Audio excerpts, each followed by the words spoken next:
Are we? No, go ahead. You're okay. Can you? Okay, Yep, I can still yeah. hear you. So I just need to up. Okay, awesome. So I just need to update that to everyone. That was a big change. It is 18 months, but that's when TRAP comes, and that contract's not quite here. So I just um, yeah, we had a slight kind of hiccup there, but so we're moving to 15 months currently until then, and then when TRAP 2.0 comes around, that will be 18 months. So we moved forward a little bit too soon. So 15 months until probably we expect about February-ish, TRAP 2.0. We'll finally move to that. We got to get full TRAP 1.0. I know those are kind of the grant names of it, but essentially that's the main program that funds KEPA, which is what we've been talking about, Kitsap eviction preventionists. So our big is I announced on that it was 18 months of assistance. We're just not quite there yet, so I apologize. 15 months. It will be 8 months soon though, so it is coming. Currently, it's just 15 months. So our big update for the program. So Matt, in the chat, could you type just in the private chat, just type correction and then just summarize it really, just Yep. a quick summary, not a long one, just so we have that posted for folks. And then last week when you were on, well, we've been talking consistently, right? There were 600 people on the wait list for eviction assistance, and last week it was 500. Do you know where the number is right now this week? We're just a little below 500, so we're still right there. We're just a little below. It's like 480. So we're about right there. Yeah, we're still we have increased our capacity a little bit, but we're seeing an increase in the referrals from dispute resolution center. They've really, because landlords are really starting the process. So that's since we're prioritizing those, that's limited capacity to continue to get down the wait list. So when we get our two other staff members started and they're just dedicated to wait, really expect, hopefully mid-December, I really expect us to start rolling on the wait list. And we're definitely gonna get into that next topic for sure about evictions and kind of what's going on there. Jill, any updates from your side? Yeah, I think last time you asked about some numbers, so why don't I just kind of start there? Oh yeah, I like numbers. I know you do. So we have. So I asked the team to look back on the year as we're coming into year end. I kind of want to know how many new people got issued vouchers and leased up. So in our regular program this year, we have had 48 families that have received new vouchers. So they're new to our program, new vouchers and found housing, which, doesn't sound like a lot when we really wanted to get 600 done. But I think 48 for the year is, a good number. Unfortunately, we do have attrition too. So people go off our program. And so the net number isn't that significant to really impact our utilization. So we're still really struggling with getting our utilization rate up. As of last Friday, we had 2 new lease ups in Housing Choice Voucher programs. That's a regular program. And we have 80 new people meaning they just received their first voucher. So 80 new people out shopping, and 23 who are moving. So they're participants. They've had a voucher before, but either they're moving here to Bremerton or Kitsap County, or they're moving within the county. Wow. And then for our emergency housing vouchers, we have 2 that have moved in. We have we have 1 more that had their request for tenancy approved, so they will be moving in. And then we have 3 others that are in a state of getting an approval. So we're really thinking within the next week or so, we'll probably be up to 5 or 6 of the emergency housing vouchers leased up. So that's the numbers. Right now we have 18 of 27 referrals that have gotten all their paperwork and are through the process and are out shopping for who have the emergency housing vouchers. And I think the next thing I was going to mention it last week, but I didn't have a chance, but I do think it's worth talking a little bit about is there's some new vouchers coming to Kitsap County. They're actually Oh, coming to really? all. Yeah. So they're particularly they work different. They're for youth aging out of foster care, and we don't have to actually apply for them. We just, as a housing authority, we automatically are going to get them, as is every other housing authority in the state. There was a competitive process that we didn't participate in, but some of the bigger housing authorities, King County, Tacoma, Seattle, they did participate in. But every housing authority could get 50 to 75 of these. And so we, one thing that's kind of unique to us is we actually have 3 housing authorities. So, and they're telling us it's per housing authority. Now, I don't know that we'll have that many young people aging out of foster care, but the reason this is impactful is because we believe with the amount of vouchers that we can get for this group, we will have enough for any youth exiting the foster care program who wants a voucher. So that's exciting news. Of course, Wow. the biggest problem is, finding a place for these people to live. But I'm really excited about the Build Back Better Act because there is a lot of money for housing in that act, in particular for housing authorities. Just to give you an idea, I was talking to a consultant who looked at our housing authority, and they told me that if it passes in the current state, that our housing authority will just right off the bat without doing anything receive approximately 2 million in capital funding. Really? So if it passes as it looks right now, which is huge for us because we're really trying to buy and preserve or develop housing. And we've got the one little project near our Shadow Creek property that it's in pre-development stages right now. We've been talking to the city about it. We think we can get 8 to 12 units on that property. So I'm trying to make sure that that's just shovel ready to go so that if this money comes out, we're ready to do whatever we need to do to move forward. So yeah, that's it. That is awesome news. I wanted to ask you, Jill, in regards to the ones that are aging out of foster care. I was one of those children. So what are the requirements for that? How is I guess they're young adults. How are they? What are the eligibility requirements for that? So obviously they're kind of the same as our regular vouchers. So they would have to be low income. They would also have to be between 18 and 24. So they can be even if they're just out even 90 days from their 24th birthday, they can still get one of these vouchers. And right now, the vouchers are good for 5 years. So they can keep that voucher for up to 5 years. Oh, wow. And does that matter what their income is? Let's say they're eligible because they're low income, they're in a place, they get a job. Do they lose the voucher because they have the ability to pay? Or is it kind of like a stabilizing program where it'll continue to pay for the 5 years while they kind of strengthen themselves?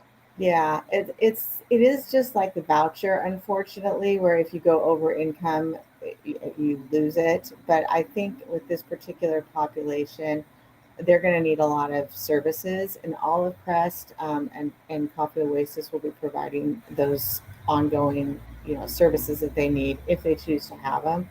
So I would say that well, hopefully they do get jobs and they do, thrive in life. That's what we want to see happen.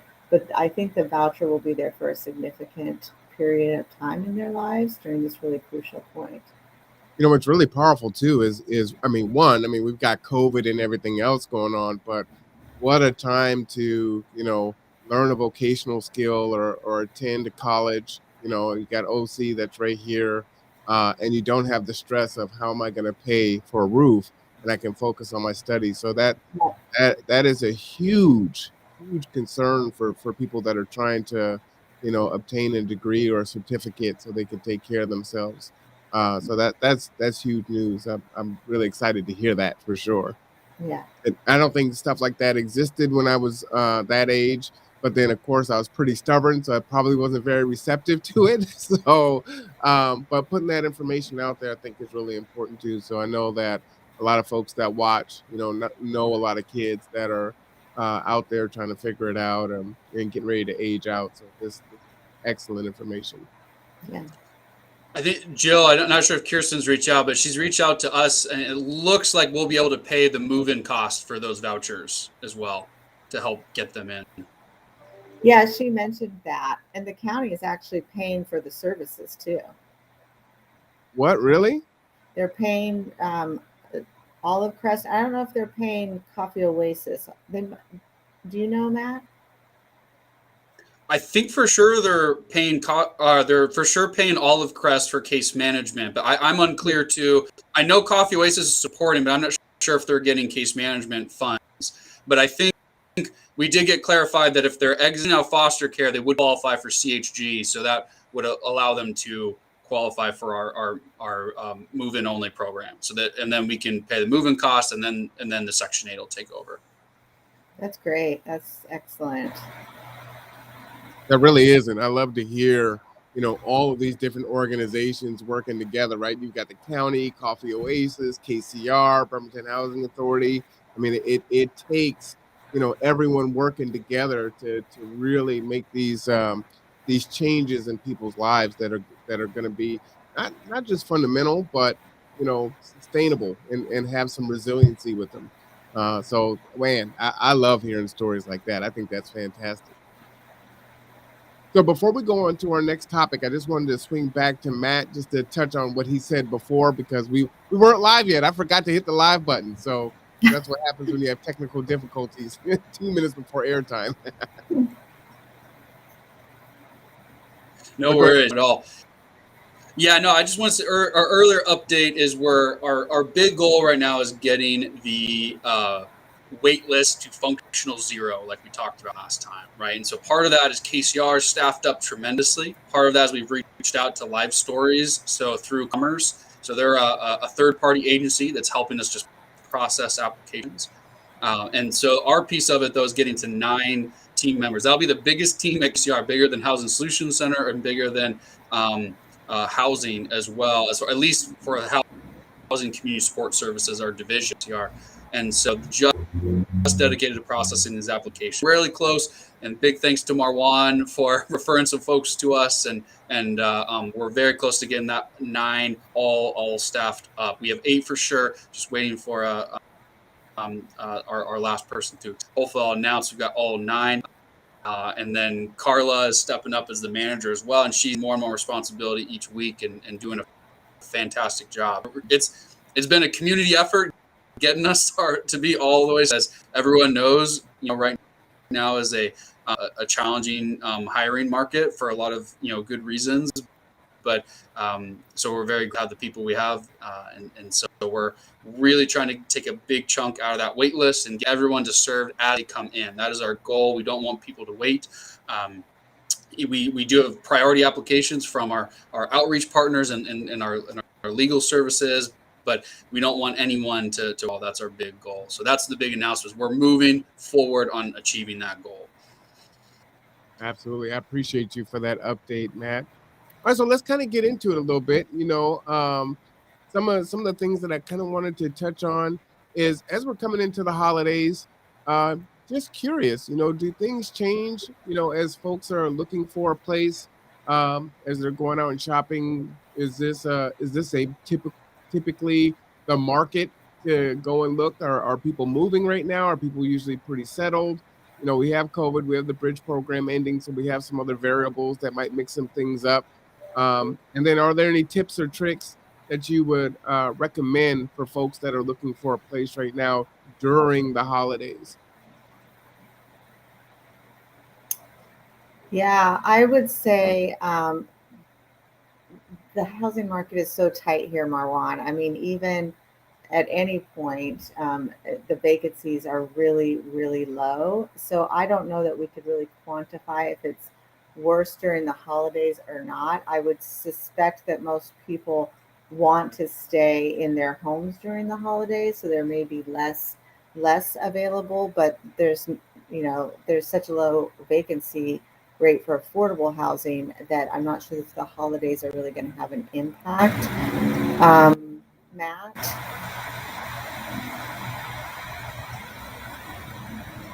Yeah, I would agree with Jill. It's hard to quantify. All I have is anecdotal stories, but And anecdotally, it does seem like things slow down, right? At least, right, because you have staffing, you have property management staff taking holidays, right? You have, even the courts, you have the all our eviction partners, right? So everyone, and rightfully so, needs to take time off to rest. So it seems like traditionally in the past, for Housing Solution Center, right? Even our services are traditionally slower during the holidays, and not as much happens in these few weeks in between Thanksgiving and Christmas. So I would anticipate, just based off staff taking time off for, especially from leasing agencies, that things are going to go slower. So I think probably my sense is that there are, especially for folks with vouchers that we know are hunting, is it's might be even more frustrating right during the holiday. You might see a little bit of movement in January if you're seeing nothing right now, right? And so that's what I would probably anticipate. But again, COVID and our whole pandemic keeps scrambling what we think we know, right? And what we and stuff that we thought, oh yeah, this is going to be a really we were waiting for a long time, because early in the pandemic with the moratoriums, our demand for assistance, went down, right? There was less people because more people had stable housing, right? With the protections. And we were really of like it, but then it started ramping back up at different times. And those were really hard to predict. And so like in the first year of the pandemic, we were really underspending in the first half of the year, right? And we were like, okay, that makes somewhat sense. But before the moratorium was even up, then we saw a sharp increase in the demand for rent assistance. And so it's everyone's in a different situation, so it's hard to paint in broad strokes. But I would just say is like it does feel like we're still riding that wave, but it peaked earlier than we thought, right? I think maybe because people were trying to prepare, probably with folks like yourself, Marwan, letting winter's coming, right? People were trying to prepare, and so it definitely peaked earlier than we were anticipating. But we're still kind of through that. So normally things would be, might slow down, but because the moratoriums are done, I think landlords who might not normally want to evict, right, might be, because of the moratorium are now like, oh, normally I just wait through the holidays, right, to start the eviction, right? Now they might be going through the holidays because of, their financial pressures. So I know normally I would say it is slower, and the housing market already impossibly tight might be even more restrictive because of, just staffing challenges. But I think right now everything is up in the air as far as especially the eviction calendar.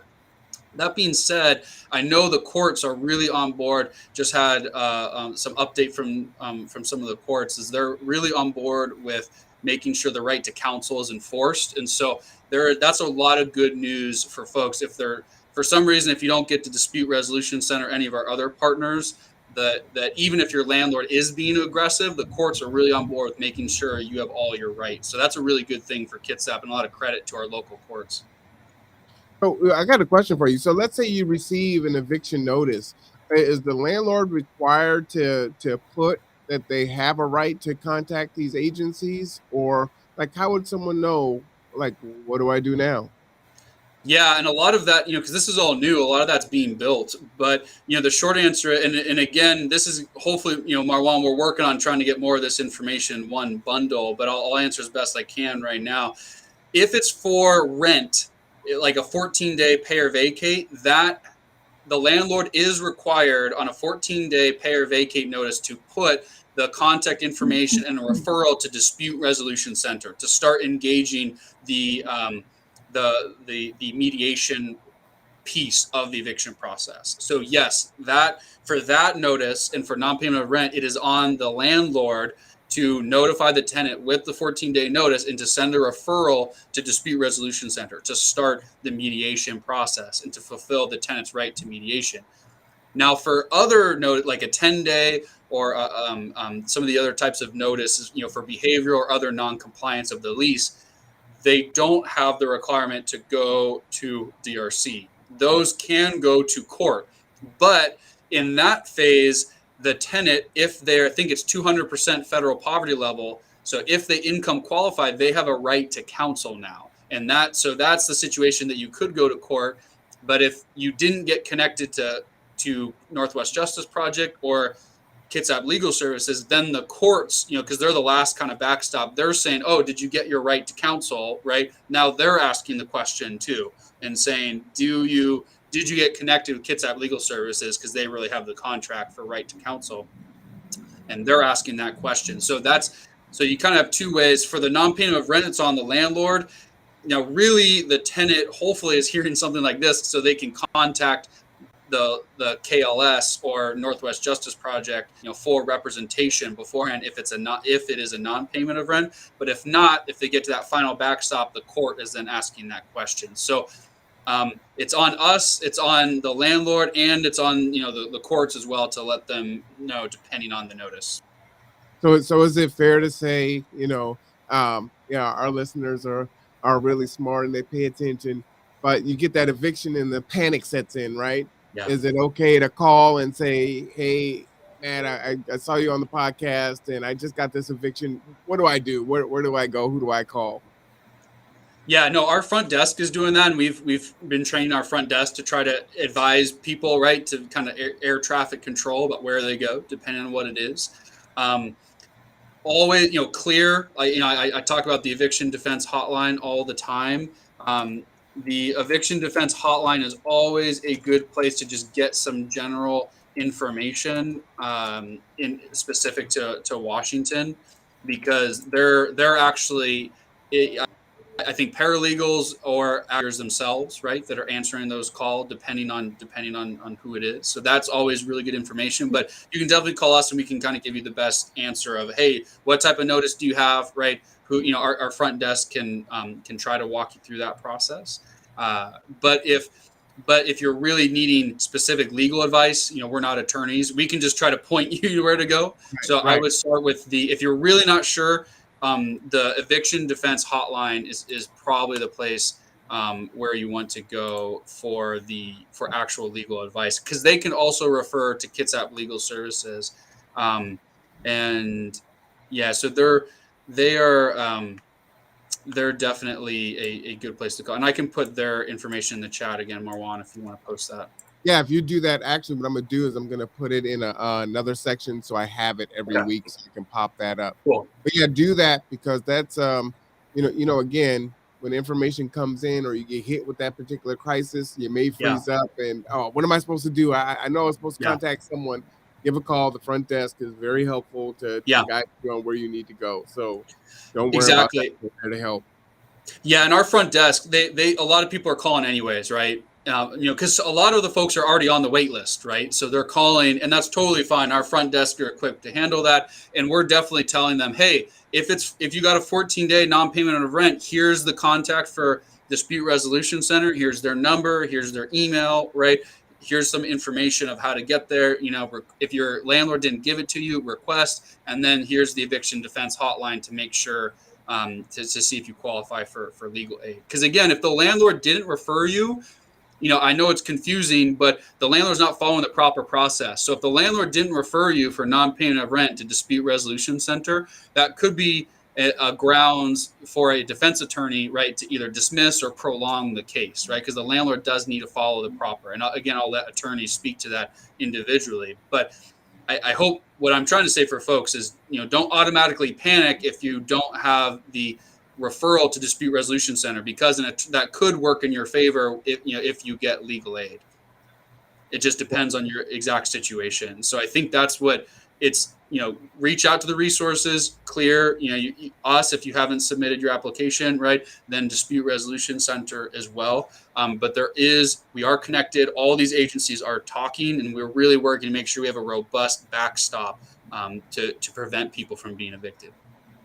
Absolutely. And Jill, what I was putting in the chat there were just kind of some of those tips during the holidays. I think this is a good tip all the time, but when you speak with someone, make sure you get the name of the person that you spoke with. That is so important, whether or not it's just for you or if someone else is going to try to help you along, right? It's like, hey, I went to DSHS and I spoke to, well, who'd you speak to? It was a woman, but I don't remember her name. Like, it's really important to have that information, because if they have to follow up and get more information and sort through everything, it's a lot more difficult to try to figure out who that person was. So try to make sure that you get that information. I spoke to this person, just jot it down.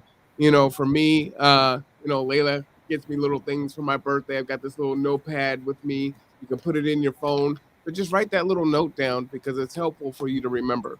And later on, you will not be able to recall that name, especially as you're working with so many different people, right? Any other tips that you can think of, Jill, for folks to kind of do as they're out there looking for a space during this time, this tight market? Yeah, well, that's a great tip is writing people's names down. And I would say the same thing for if you're dealing with staff at the housing authority. Because I mean, I get calls, maybe not every day, but a lot. I get a lot of calls that they talk to somebody here, but they can't remember who it was. And so it just makes it easier. I don't mind getting calls at all, but it makes it way easier for me if I can go to the person that they talk to and find out what the backstory is, where we can most effectively help people. And I would say also, like, holidays are kind of stressful and emotional for people. And, I think that just keeping in mind that, and I'm not really sure why they're more stressful than other times of the year, but they seem to be. And so people may not be at their best. You would think it would be the opposite of that, but we have had some experiences just in the last week or so with various people that we deal with, landlords, and they're just been a little bit less accommodating than what we've come to expect. So I think just having some extra patience and trying to really be kind to one another during this period and all periods, but particularly right now, understanding people have some stresses and in their lives that they might not otherwise experience, and that's affecting them. Yeah, and to that end, I think it's also important to remember if I call in to KCR or BHA, right, I'm the individual. I know my story, I know my situation. But on the other side, right, they're taking in 10, 20, 40, 50 stories in a day. And so they might mix up the stories, where do you live? And this is the situation. So, grace and empathy is definitely important there.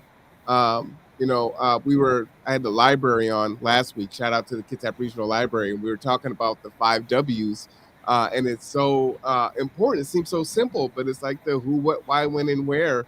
You write those things down, you have it, it keeps it nice and orderly. And then you can kind of track the conversation.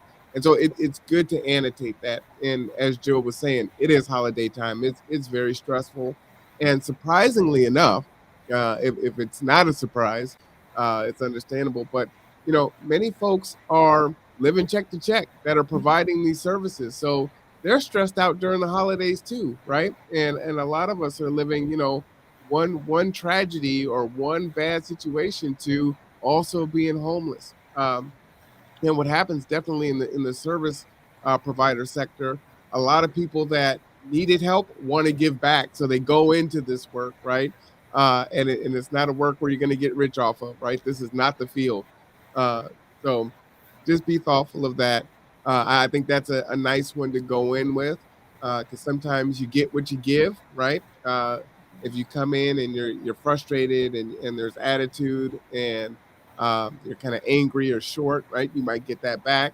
Or sometimes someone is just having a bad day, right? And you perceive something harsher than what it was meant to be, right? And that can kind of get you off on the wrong foot. And I tell people, don't cut your nose to spite your face. And even if that person, okay, maybe I shouldn't have been short with you, 9 out of 10 times I'm not. It just happened to be the perfect storm that you got me. It's the end of the day, I just spilled my coffee, whatever, right? And it's like, well, this service is horrible and this is that. It's not helpful for you. It's like akin to being cut off in traffic, right? That person probably didn't even recognize that they cut you off. They were just trying to get over, and now your day is just totally altered if you allow it to be, right? So you have total control over that. So I noticed that I have a lot of power in how I respond to people. And so if folks are kind of frustrated or short with me, I may just slow it down and just smile or and just kind of make them feel at ease, and then we can kind of start over from there. And then it's like, okay, and I find myself doing that, like at the checkout, the cashier, it's the end of their shift, or they've asked to, stay on a little bit longer. They just went through this massive, line of folks, and you were 12th in that line of 20, right? And you get up and it's like you're going through, and it's like, how's your day? And can't wait for you to get off, and just try to make them feel better. And that helps, right? Because they're trying to serve you. So to help them to serve you, right? And that kindness really goes a long way.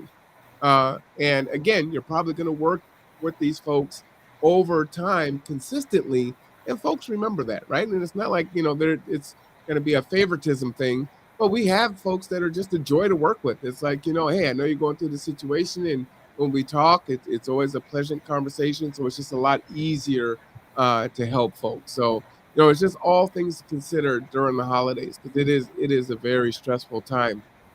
Does anything else kind of come to mind as I'm talking about those things? There's kind of the human element of dealing with all these issues and challenges. Yeah, no, I appreciate that, Marwan. I think there's a lot of, like my staff today, we just, I think it was like 60 to 70 turkey baskets. Our team, we got some local churches and the Navy donated, and that's great for clients in our case managed programs. And a lot of people are doing that nowadays, right? There's extra tasks above and beyond what is normal, right? And our field is already very tough. So I appreciate you just, letting people know, that like a lot of agencies are, on top of our duties, right? There's a lot of extra stuff. We're working, we're trying to get through as quick as we can, but yeah, definitely I appreciate having a little bit of grace as we're, doing stuff above and beyond, for the different communities that we serve. But yeah, I think there's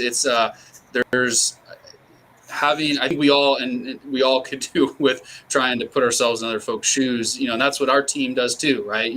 All day is because, just as much as we're working, clients are, we have all different levels of crisis, right? So we're all put, ourselves in the client's shoes as well, because it's very cold, and like Jill said, the holidays for a whole host of reasons are very, very hard. Market we know is not going to get easier. If anything, is probably going to get more difficult. To what degree, we don't know. But I think having, you never know what that person is carrying, right? What's in their pack, what burden they're carrying. And I think it's always good to kind of think of that when maybe people on the face of it are stressed or frazzled, and what a just a little smile can do, right? I think that's good advice for all of us. Thanks, and in that. Yeah, in that too, I think of, because we provide services, very similar to what both agencies that you guys do. And so folks are coming in a different state of anxiety and emergency. And at the same time, our staff, they're taking that on, right?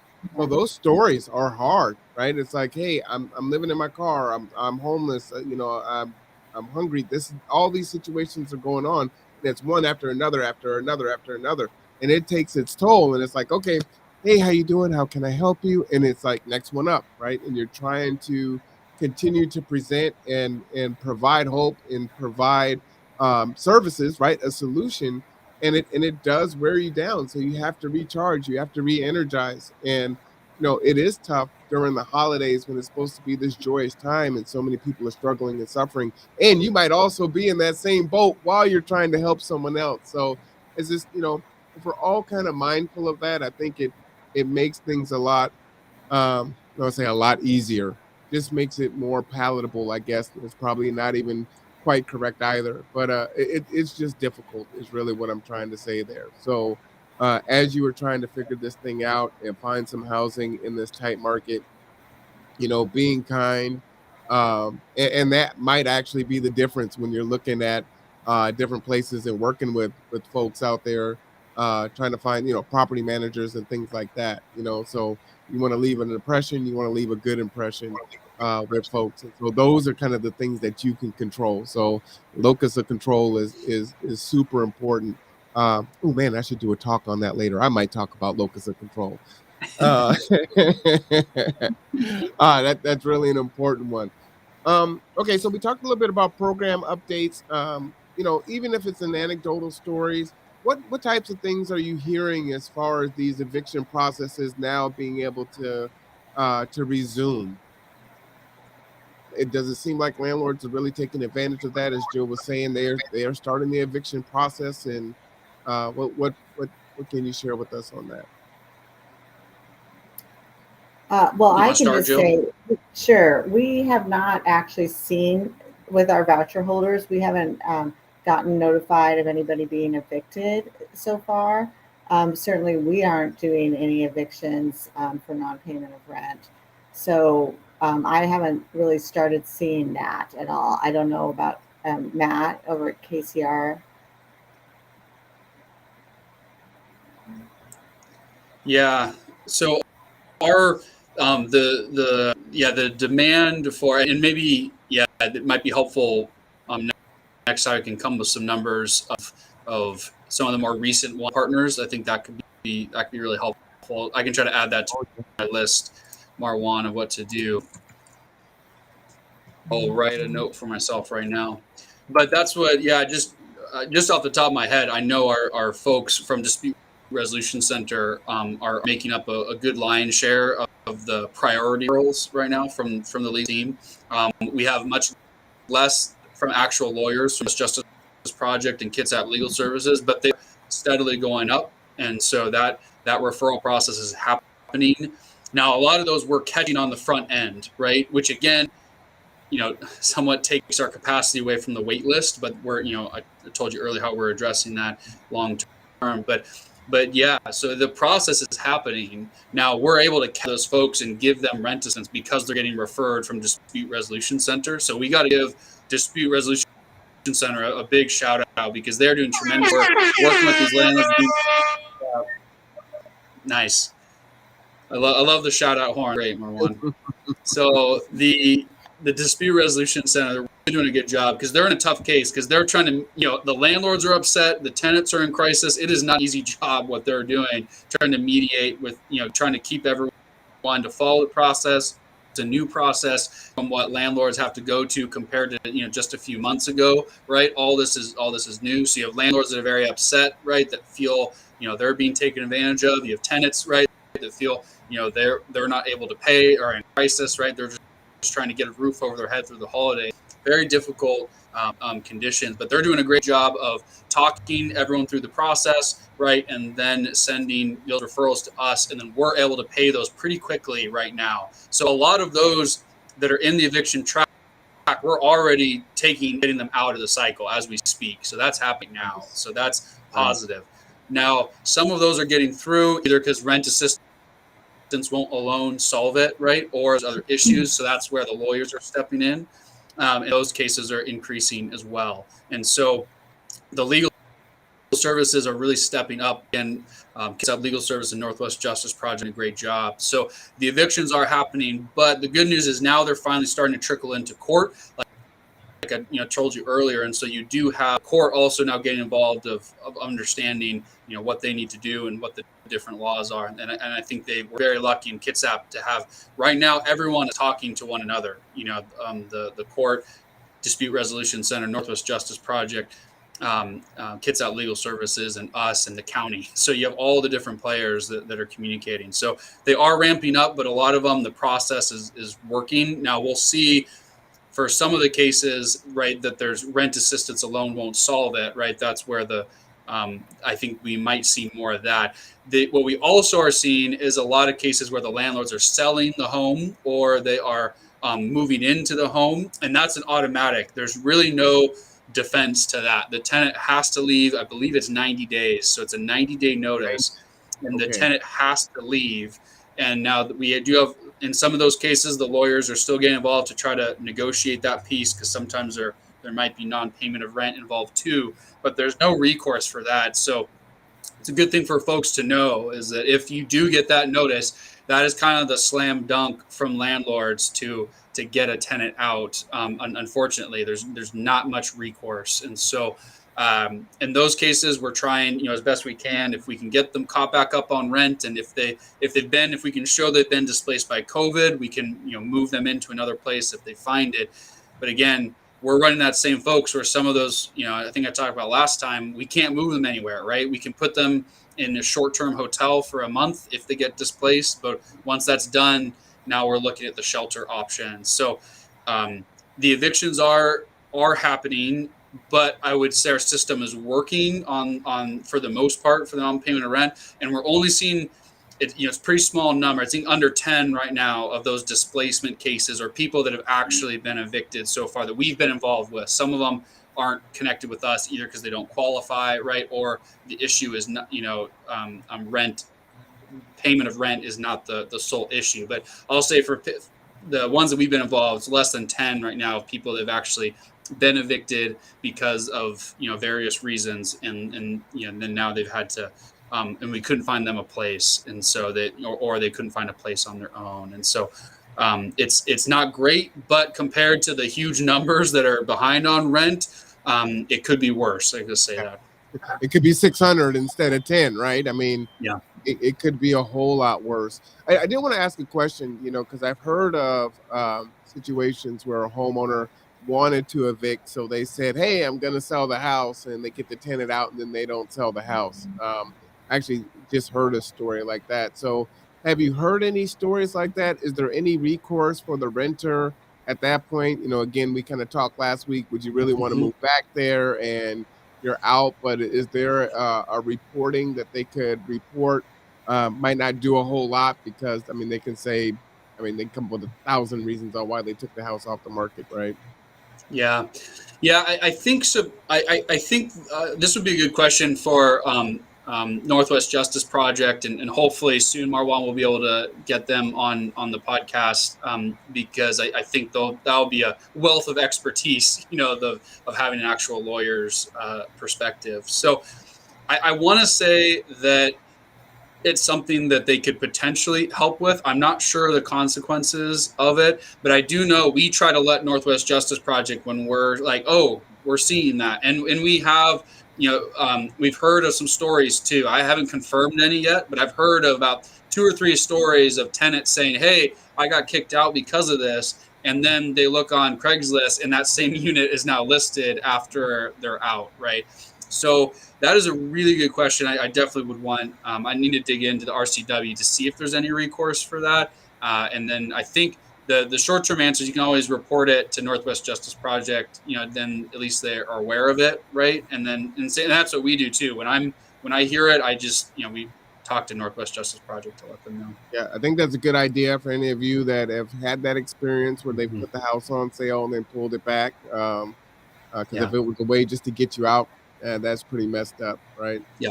And just to say too, this isn't talk from us. We actually have a meeting on the books with the legal staff. So thanks to Matt for putting that together, right? We got us all synced. So we're meeting, I think it's like December 1st. I'm excited. That'll be good. Yeah, to have that conversation and then bring the legal team onto the Conduit so you can get your other questions answered and your general questions, of course, and then also get that information from the experts out to you. So coming soon, stand by. We are making progress on that. So I know we've been saying that for a couple of weeks, but yeah, there is a meeting. We're all meeting next or on the 1st, whenever that is. And so I'm super excited about that because I am concerned with the spring and the summer. I think we're definitely going to see this thing ramp up. And then once they kind of figure out how to streamline this process of eviction, because everybody knows what to do and how it works, it's going to be a snowball. So super concerned about that. Joe, have you heard any, you said BHA isn't evicting anyone right now, which is awesome. Fantastic. Have you heard of any anecdotal stories with any clients that are struggling with being evicted? I haven't, not specifically with our clients, but I have the same as what Matt is, what we were just talking about. I've seen maybe 4 or 5 that they are being evicted because the owner is selling the house. That's been the story. And so whether they're really selling the house or not, I don't know. But that is the stories that tend to go to me and then to the mayor and KCR, and so I have seen that. Yeah, report it, because change can't happen if you don't say anything. It's really important. And again, doesn't really do anything for you directly, but indirectly for the community it does. So whether or not they find out, look, you've done something illegal, or you're going to be taken off the roles of being able to be a voucher acceptor, or whatever the case may be. We want good landlords that are out there treating tenants fairly. Yeah, I think that's really important, especially when it's such a tight market, right? But a Yeah. lot of that, I think, is also centered around information and knowing what solutions are out there, and that there are programs like KCR, Bremerton Housing Authority, that can help people to stay in their home and make that symbiotic relationship between homeowner or property manager and the tenant a good experience, as we all go through these different things, and we can come out of it on the other side. We'll be a little bit worse for wear, but we'll still be together and going forward, right? That's really the big thing. So it's a small town. We're only like 333,000 people here. I mean, we're not big, at all. So it's pretty tight. I don't know why I added that other three in there, but it was a three, so there had to be three threes. You know what I mean? I get it. It makes total sense. So are there? Marlon, Go ahead, Matt. no, I was just curious I know you've got, gather together, grow together. You hear a lot of client stories. What are you hearing from the eviction front? I'm kind of curious from what you all have heard and of what clients are going through on the ground level. So what we haven't heard anyone that has received an eviction notice yet. What we're getting is that people, the landlords or the property managers, I'd say landlords, not really property managers, they don't know exactly what the protocol, the process is yet. But the tenants just feel like they're on eggshells, like it's Yeah. imminent, right? It's coming. Yeah. And so that's they're afraid. They're trying to figure it out. They're very stressed because it's holiday time, and so they don't want Yeah. their kids to have that experience at all. And then they also still want them to have a holiday, which is something that I was going to ask you. Is it too late to sign up for the Christmas Angels? Is that the KCR program there? Because I know there are a few families that came in and said, I don't have anything for my kids, and I forgot to sign up, or I didn't know about it. And so those are the stories that we're hearing is, either we're still stabilized where we're at, but we don't have a way to really celebrate the holiday, or we're on pins and needles, and this can come at any time now. Or I guess the third one would be, I really need to get out of here. This is a really bad situation, and Yeah. I'm biting my tongue. My kids are biting their tongue, but we're not in a safe place. We're definitely not in a wanted place, and it's just we're really tiptoeing to not. We don't know when the grenade is going to go off, and it's like y'all got to go, or something worse. Yeah. So those are the stories. And again, it's like telling folks, okay, I understand, whatever you can do to try to make that situation good, or tenable, because there's nothing out here. And it's hard to have to say that, but that is the reality, right? It's like, I just was telling someone the other day, if especially if you grew up here, if any friends and family, church members that have, property or whatever, reach out to them and let them know that you're in need, because you never know. You mentioned it to one person. It's like, oh yeah, Mhm. this, I was just getting ready to put this on because we're snowbirds and we're going to retire, or whatever the case may be. Just get it out there, because somebody might actually be that way in.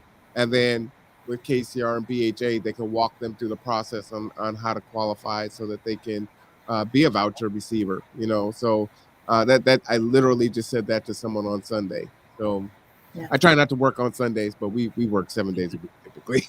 Sure. It is what it is. Yeah, that's a really good perspective. Well, first to answer your question about Christmas Angels, yes, it's closed, but it's just that one's not, for the general community. That's just for folks in our case managed programs. So if they have not signed up, tell them to reach out to their case manager ASAP. So because sometimes there's a few leftover slots right after we've officially. So just tell them to reach out right away. But again, not, ours is not, for the public. It's just for folks that are, internal, already in case manager connected to KCR. But if they're in that situation, definitely have them reach out to whoever there's case management or whatever program manager they're involved in. So that's the short answer for there. Okay. So I just wanted to say, do not wait on that, folks, right? I mean, this is typically, like I said, the sign up is typically closed, and the need is probably greater this year than it was last year. Do not wait. Were you about to speak on food also, or? I was going to say, second of just, again, kudos to what you're doing, Marwan, because the biggest piece that we can do right now is educate people about the process, right? And I'm glad I hear a lot of people too, and our front desk tells me too, that there's a lot of people, high anxiety, high, level of crisis, but the landlord hasn't given the official notice yet, right? The landlord is almost, well, in some cases, might be described as harassment. We hear some horror stories of how they're getting treated by their landlord, but in other cases, they're just, the landlord is doing everything right, but is still telling them, hey, we're going to start the process. We're going to start the process. So it's you always feel like you're about to go off the cliff. And I think what I want to keep, my kind of the drum that I'm beating is make sure people know, communicate, follow the resources that we're giving them, because the fastest way is for you not to reply to the 14-day notice or to not show up to your court date, because then you lose all the rights that you have right now. And the landlord will be able, the judge then can just sign the order, and then the sheriff can actually evict. So that's the first thing, is make sure to follow the process. Don't just leave, right, and go to shelter. There is a process, there is recourse, and you do have rights now more than ever. So that's why I'm so glad what you're doing, because we hear a lot of people in that situation too, and we can't help them yet. Right. But I don't want them to leave, right? They need to just wait, right? And I know it's frustrating waiting. Oh, I do feel for people that are in this situation, because it's so hard. Your landlord's putting pressure on you, right? You got kids and the holidays, right? It's very hard. But I guess I just want to let those people know is that only the sheriff can ask you to leave, and there is this process which protects you. So if you follow the process, right, you will get help, and all the resources are there right now and working pretty darn well, especially our legal resources in getting you to the right place, especially if it's for non-payment of rent. There's other issues a little more complicated, but for non-payment of rent, we're doing a pretty good job of prioritizing those cases. And yes, it's painful to wait. I know, especially if you're waiting on the wait list, but follow that process. So I just, again, thank you, Marwan, for continuing, giving us this platform to help educate people, because that's the one loophole for landlords, is if the tenant just doesn't communicate or leaves, then all of that, right, they're out of a home, they don't have potential. Because as soon as, as soon as they leave that place, we can't pay, the forward rent, or we can't pay them, in a lot of cases, if it's under that 15-month maximum, we can pay forward rent to give them a little bit of time. We can't do that anymore. So, there's definitely, those type of issues. So yeah, thank you again for doing all this communication work. I think it's really valuable. Yeah, I appreciate that. And, one of the things that we hear a lot is, folks feeling like, well, look, if I don't respond to it, it'll go away. And it doesn't go away. No. So you have to respond to what is given to you. And I know that you don't want to. I know it's hard to face it. And it's the last thing you want to deal with during the holidays. You feel like they're heartless or whatever the case may be, but you must respond. So you're only hurting yourself. And as you can see, while there are all of these programs out here that are designed to help, once you remove yourself from that situation, that it cancel out how the program works. So they can't help you, right? So, just don't make any, there's a saying, it says, don't make a permanent decision for a temporary, or don't make a temporary, what is it? Oh, I done messed it up now. But basically, when you're dealing with the situation, seek help first before you make a decision. Just don't make a decision out of emotion, or I think I know, this is how it is. Or sometimes people say, well, I want to get out of here anyway. I'm tired of this person, or whatever the situation is. Just go and get that advice, from either KCR or BHA or G2 or whoever it is, and just say, this is my situation. What are the options? And then make an informed decision.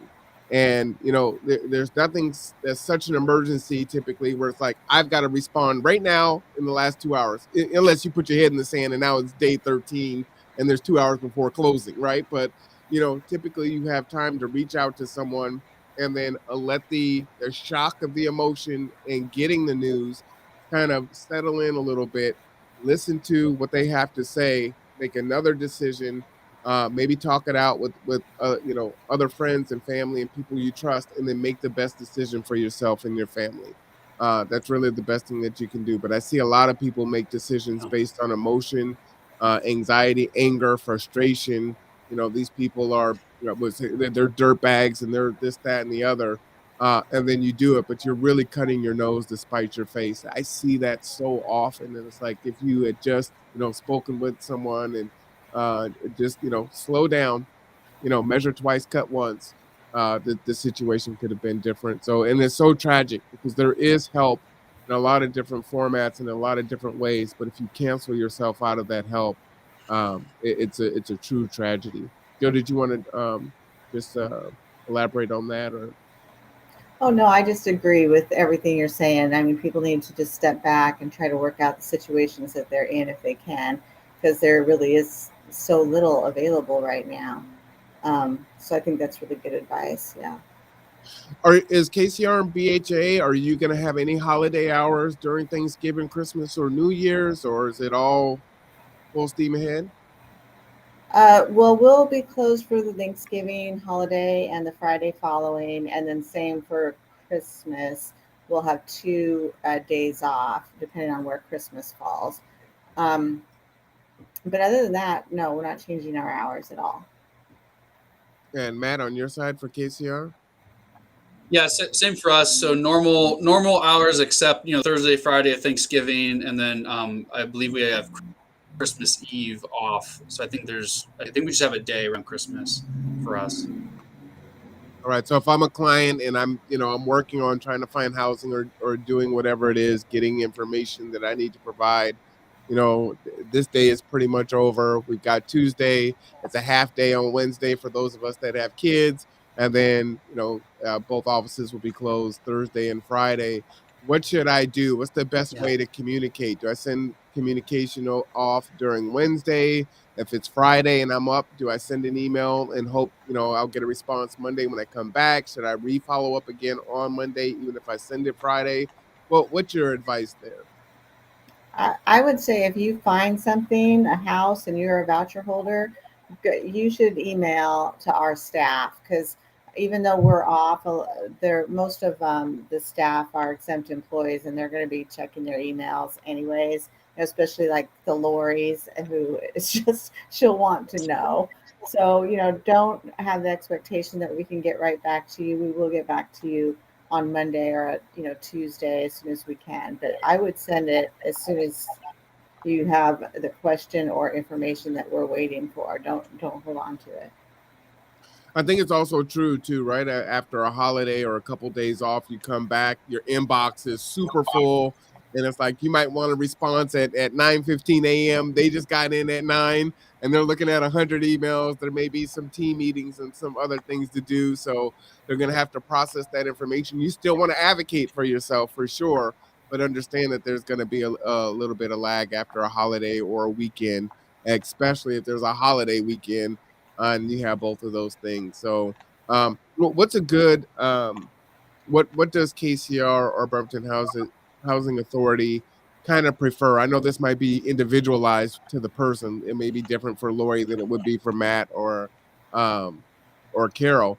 But how often should someone kind of touch base? Like once a day? If you send something at the beginning of the day and you didn't hear anything back, send something at the end of the day. Any kind of thoughts around that? So our staff are required to get back to people within 48 hours. Oh, So I would say if you don't hear back within 48 hours, then you should definitely write again, email or call. But our office is also open, I believe, 4 mornings a week. I don't think we open on Wednesdays. So, we love to get paperwork handed in. So don't hesitate to come by, stop by. We're really been stepping up our customer service over here. So, you know, everybody has their answering machines updated except for probably me, but everybody else. So they tell, you know, I'll get back to you within 24 hours, or I'll get back to you within 48 hours. So if it's something that cannot wait, like, you know, I got to get an answer now because this house is going to be rented if I don't. People can call me directly, or they can call any of, you know, like Andy Reid directly. Our phone numbers are on the website. So, you know, if it's an emergency situation, we'll get you help. Oh, excellent.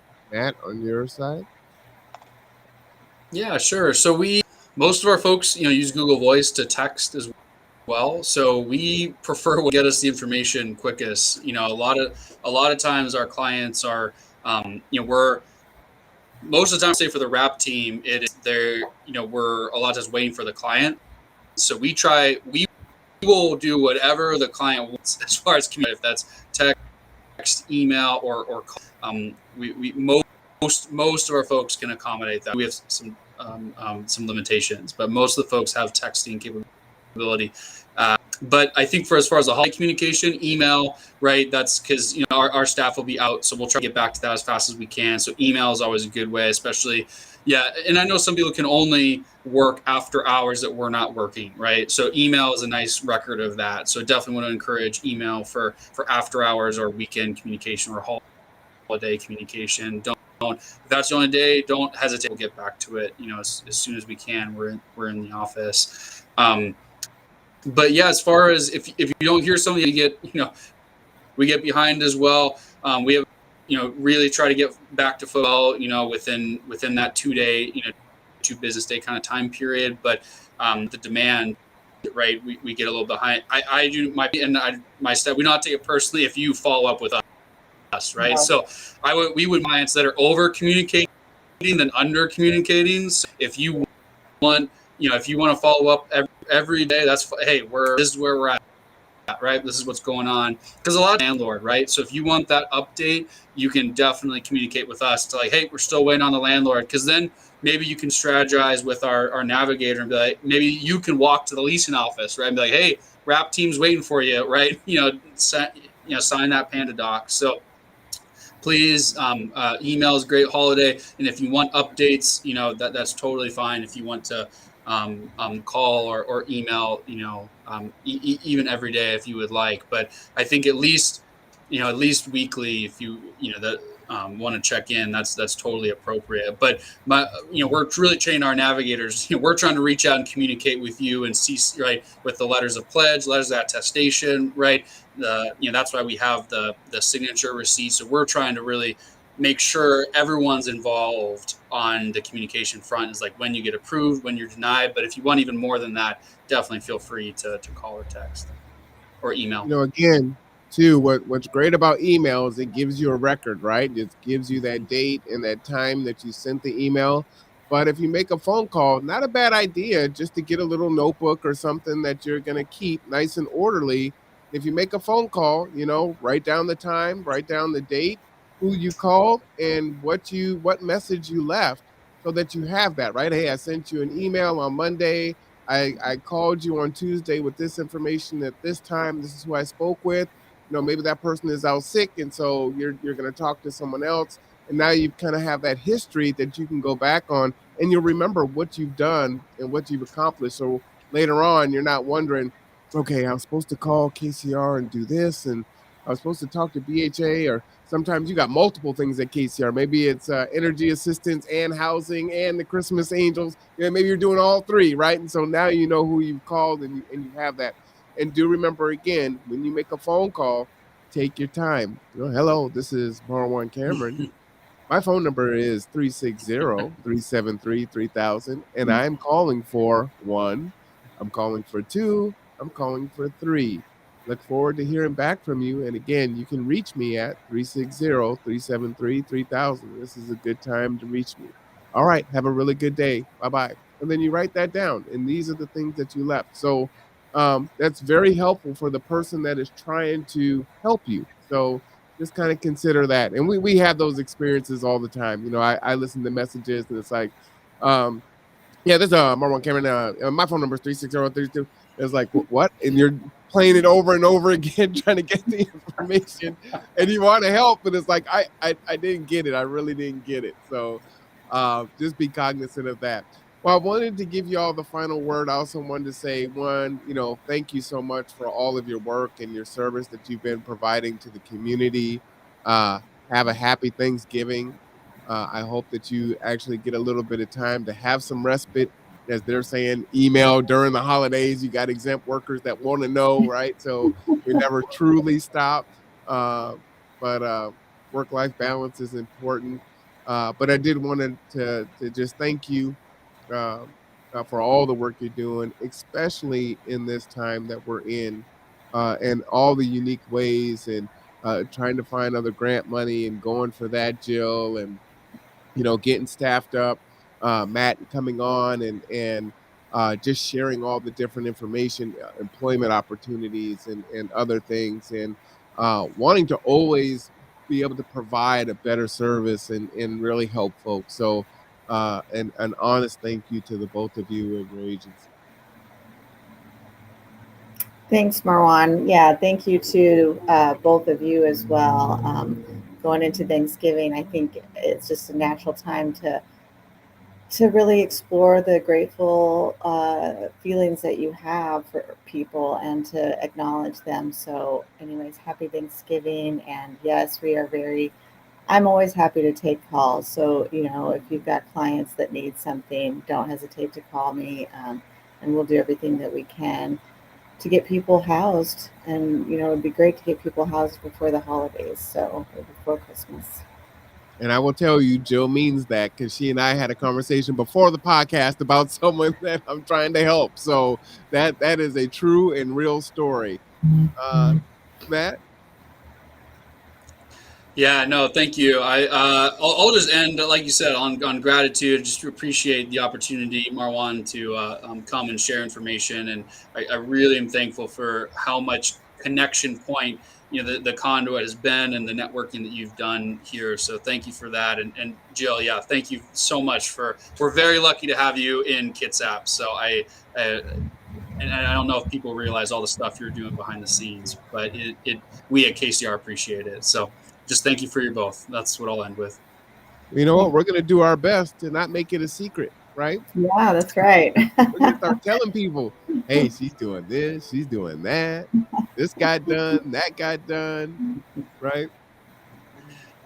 The story about, the kids that were aging out of foster care, I think is really a powerful story of all of the agencies coming together to find solutions. So BHA, KCR, the county, who else was there? Coffee Oasis, all of those four agencies all working together. And I'm sure there's more, right? And that referral may come from the Salvation Army or, from Hope 360 or any Surviving Change. It could come from anywhere. But everyone working together to try to help individuals and families is so powerful. We're going to have to do more as we go into the next year and into future years. But we have a model. We have a way to do this, right? And we're going to work with, we got to work with the hand that we were dealt and play it the best way that we can. But the more people that we have helping us along the way, the faster and more powerful and more sustainable those solutions are. So, man, I look forward to, again, we'll be back we'll be back next Monday. It's not a holiday Monday, so we'll be back Monday. And maybe we'll take some time off for Christmas. We'll see. Who knows? Doesn't sound like any time is really being taken off. But we do appreciate you coming in and tuning in. Please share this information with friends and families, landlords, property managers. And again, while you may not need it now, or someone may not need it now, they may need it tomorrow or next month. And so this information is super powerful. But yes, I just wanted to thank everyone. So for Matt Garrett, KCR, for Joe Stanton, Bremerton Housing Authority, I am R1 Cameron. This is The Conduit, and we will see you next time.